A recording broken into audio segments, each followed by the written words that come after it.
Right now, we're going to move on with a look at the headlines of the French newspapers this morning with Flo Villamino. Hi there. Hey, lots of politics today, very similar to yesterday. We're still talking about those local departmental elections that happened on Sunday. That's right. They were seen as being a slap in the face for the ruling socialists. So the theme of the press today is the shattered left, because socialists were punished at the ballot box by voters on the right, but also voters on the left this year. And, well, since he's been elected, really, François Hollande's government has drawn criticism from the left, who deem that his policies are really right-wing policies in disguise. So let's take a look. This is the front page of L'Humanité, the main communist paper here in France. And you can see here it says, now what? What's next for the left? And in its editorial, L'Humanité says this electoral failure is really proof that it's urgent for the government to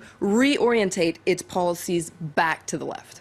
So not just an opportunity for the right of centre to have a go at the government, but also for those rebel elements within the Socialist Party itself. Absolutely. These are called les frondeurs, the rebels within the Socialists. They've tried to block François Hollande and Manuel Valls' policies in Parliament. Well, Les Echos, the business paper, says, welcome to season 2 of Les Frondeurs, the rebels. Ever since Sunday's election, they've been very vocal. They've been in attack mode, saying that the government got what it deserved. But in this editorial, Les Echos says all this is pretty counterproductive. And also it says that this war within the left is a little bit hypocritical because it's not as if voters really rushed to vote for the communists or for the Greens or for other parties on the far left. They were also punished at the ballot box. So this isn't just a socialist problem.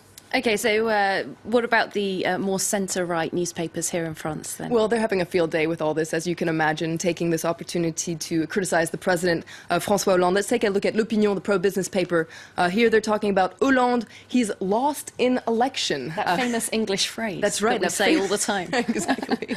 I think what they meant was lost in translation, of course. But anyway, yeah. L'Opinion. They have this great drawing here, if we can take a closer look, where you can see the president and the prime minister lost in the desert, actually.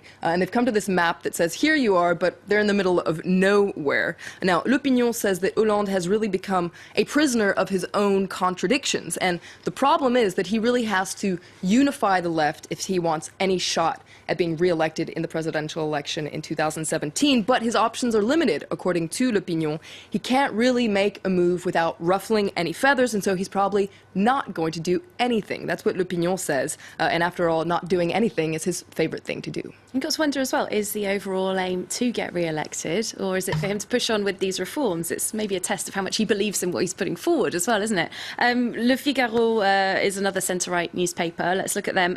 More predictions that Hollande isn't going to do very much at all. That's right. Now, on their front page, Le Figaro focuses on the fact that the left is actually holding the prime minister accountable, Manuel Valls. You can see him there, and they're holding him and his social democratic line accountable. And Le Figaro as well says, probably nothing is really going to change. What's probably going to happen is that Hollande is going to try and bring peace to what they call the socialist brotherhood, the brotherhood of the left, by essentially saying that everyone's right, that Manuel Valls is right, and that les frondeurs, the rebels, are right and a little wrong at the same time. Everyone is on the same page, and Le Figaro is really upset about this. And in their editorial, the title says, Encore 2 ans, do we really have 2 more years of all this? We really do have 2 more years of this. The Prime Minister says that in those 2 years, he is going to hold the line then. Absolutely. La Croix focuses on this on their front page. They say that the left might be stunned by this election, but that Manuel Valls is very determined. Now, he's going to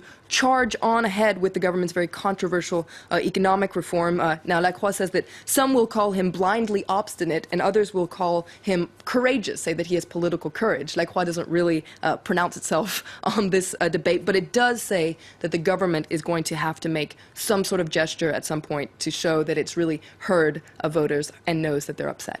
It is interesting, though, isn't it, talking about this economic reform, which the papers keep telling us are controversial. But when we've looked at opinion polls, quite a lot of French people are behind them. So we've got Macron 2 coming up, more economic reforms. That's right. Macron so 1. What might happen possibly with those? Well, that's what a lot of papers are focusing on, because this was, I guess, maybe not a surprise, but it was announced yesterday that Macron 2 will be happening this summer. So you can see that in L'Opinion, they say after Macron won, well, get ready for Macron 2. Of course, Macron 1, the series of economic reforms, was very, very controversial. And actually, the president had to use a constitutional loophole to push it through Parliament last month. It was Which is very rare, messy. isn't it? Very rare. It was a very messy situation. Drew, as you said, a lot of debate within the political class, but a lot of people are actually in support of it. So what is Macron 2 going to be like? Well, L'Opinion takes a closer look. It's actually going to have the same DNA as Macron 1.